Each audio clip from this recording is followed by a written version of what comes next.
निश्चितपणे हा ठाणे हे आता मुख्यमंत्र्यांचं आहे. महाराष्ट्राचे मुख्यमंत्री ठाण्याचे आहेत, माननीय एकनाथ शिंदे साहेब, आणि त्याच्यामुळे स्वाभाविकपणे ठाण्याकडे लक्ष लागलेलं आहे.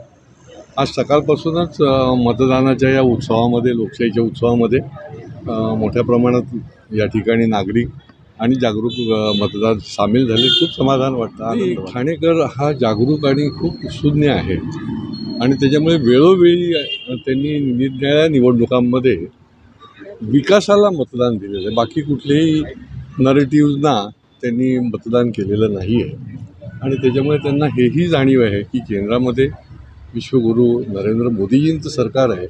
याही ठिकाणी त्याच विचाराचं सरकार राज्यामध्ये आलं तर त्याचा निश्चितपणे विकासाचा वेग जो आहे अधिक गतिमान होतो. आणि माझ्यासारखा कार्यकर्ता हा ठाणेकरांसाठी 24 तास विकासाच्या करता झटत असतो. विकसित ठाण्याकरता